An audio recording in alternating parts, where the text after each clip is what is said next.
Seigneur, enseigne-nous tes voies, révèle-nous ta parole, fais-nous grandir, Seigneur, mon Dieu, et que ton nom soit glorifié. Mon âme te loue et te bénit, mon âme t'exalte et te magnifie.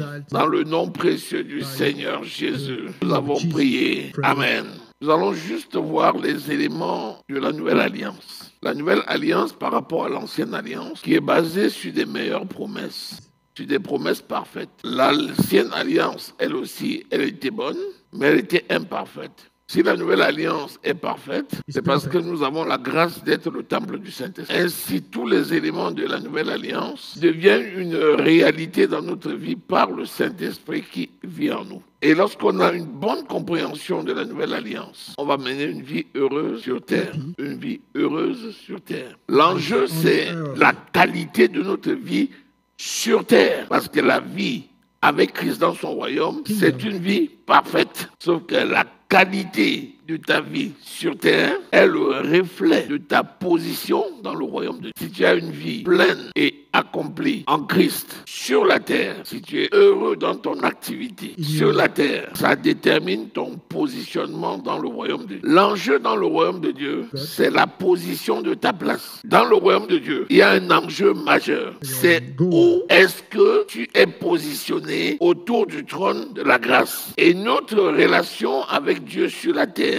pendant notre pèlerinage sur cette terre, détermine notre positionnement. Donc le jour où tu vas quitter cette terre, que ce soit par l'enlèvement ou que ce soit par la mort, il y aura un photo finish de ta position. Tout ce que tu feras après ne modifiera pas ton positionnement. Alléluia. Qui dit alliance? Dit deux personnes. L'alliance concerne deux personnes, c'est-à-dire une personne physique et une autre personne physique, ou une personne et un groupe de personnes. Donc l'alliance concerne Dieu et une personne, l'alliance concerne Dieu et son Église, l'alliance concerne une personne et une autre personne, et l'alliance concerne une personne et le corps auquel il appartient, qui est l'Église. Il y a donc trois axes qui sont le contenu de la nouvelle alliance. C'est ton alliance avec Dieu, c'est ton alliance avec celui que Dieu a établi sur toi, et c'est ton alliance avec le corps de Christ auquel tu appartiens. Il y a un principe divin. Si quelqu'un n'est pas rattaché à Dieu, il meurt. Et si un membre du corps n'est pas rattaché au corps, il meurt. Sauf s'il est à nouveau greffé. Ça, c'est Romains au chapitre 11. La greffe spirituelle. Quelqu'un qui a été retranché peut à nouveau être greffé. C'est pourquoi il y a des conditions pour qu'une greffe ait lieu. Donc quand tu vois quelqu'un qui est retranché, regarde si les conditions d'une greffe peuvent avoir lieu et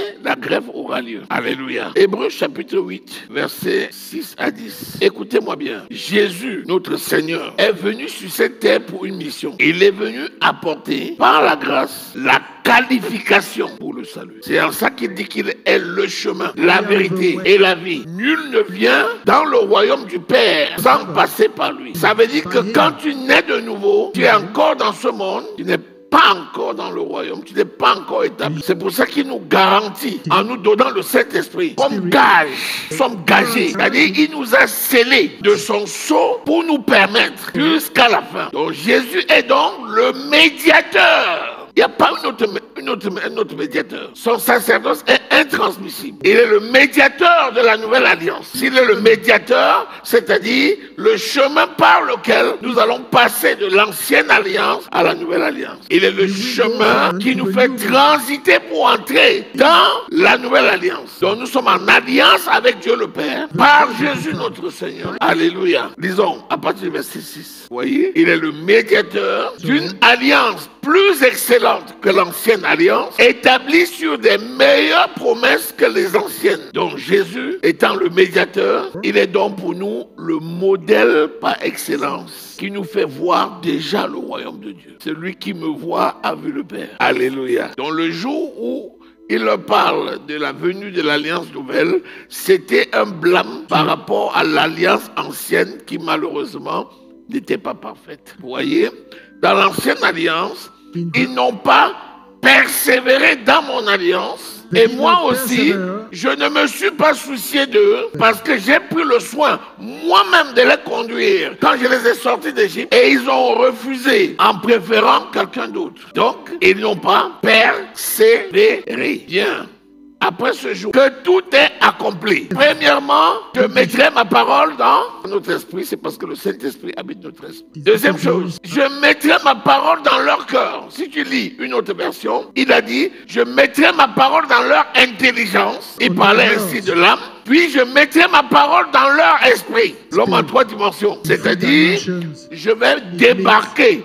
Je vais habiter en lui. Je vais transporter ma parole révélée. Et je vais mettre ça dans son intelligence pour qu'il choisisse ce qui est bon. Tu vois donc, avec la nouvelle alliance, si quelqu'un manque la cible, ce n'est pas la faute de Dieu. Ce n'est pas parce que le Saint-Esprit n'est pas venu s'établir. Ce n'est pas parce que Dieu n'a pas donné la révélation. Ce n'est pas parce que Dieu ne lui a pas donné la possibilité de faire les meilleurs choix. Mais c'est parce que la personne a choisi de faire ses choix personnels. C'est pour ça que la nouvelle alliance est parfaite alors que l'ancienne alliance ne l'était pas. Alors, comment faire donc voir les caractères que Dieu a mis dans le cœur de ceux qui lui appartiennent? Ça porte un mot. Seule la fidélité démontre les caractères de Dieu dans l'esprit, dans la vie spirituelle d'une personne née de nous.